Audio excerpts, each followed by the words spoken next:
never thought that Utah would stir the world so much. Whoever thought the Mormons were widely known as such? I hardly dare to scribble or such a subject touch, for all are talking of Utah. When the people in the Salt Lake area first asked for statehood in 1849, the proposed state, Deseret, was not created for several reasons. First, Deseret would have been huge, bigger than Texas. Second, the Northwest Ordinance of 1785 required at least 60,000 inhabitants to create a state, and Deseret had less than 12,000, not including Native Americans. Instead, the Utah Territory, about half the size of Deseret, was created on September 9, 1850. There were several disadvantages to being a territory as opposed to a state. Government officials were elected by the President of the United States, and the appointed officials were often from different states and weren't really familiar with local situations. They say that Utah cannot be numbered as a state. They want our lands divided, but left it rather late.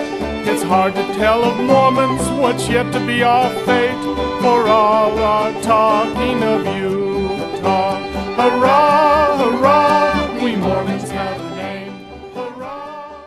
Between 1850 and 1896, Utah tried to become a state 6 more times. Each time their application was rejected by the federal government. There were 2 main reasons that statehood was not granted. The first was that the Mormons in Utah were practicing polygamy. This meant that a man could have more than one wife. The problem wasn't just that Mormons were practicing polygamy, but they were doing it in defiance of federal law. Congress passed a law in 1862 that made it illegal, but it wasn't enforced. The second main reason that Utah was denied statehood for so long was that the Mormons voted together for everything. The federal government was worried that as soon as Utah had statehood and could elect their own leaders, that every leader would be Mormon. The federal government was so worried about this problem that in 1857, President Buchanan sent an army to Utah to make sure that Mormons were following federal law and not planning an uprising. The Mormon leader, Brigham Young, had to stop being governor, and an outside governor, Alfred Cumming, was put in his place. As Utah was trying to become a state, Colorado and Nevada became territories. Both territories took land from the Utah Territory in 1861, making Utah just a little bit bigger than it is today. Nevada was granted statehood in 1864 and Colorado in 1876. Utah still had 20 years to wait. Even after Nevada became a state, it got more land from Utah. The people in western Utah didn't want to stay in a Mormon-dominated territory, so it was added to Nevada.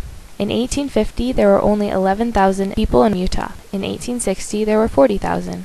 By 1890, when statehood was granted, there were over 200,000 residents in the census. The percent of the Mormon population in Utah decreased, especially after the railroad was built.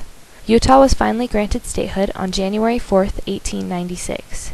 In order to get accepted, they had to meet certain conditions. The first thing that happened was that the Mormon Church said no more polygamy.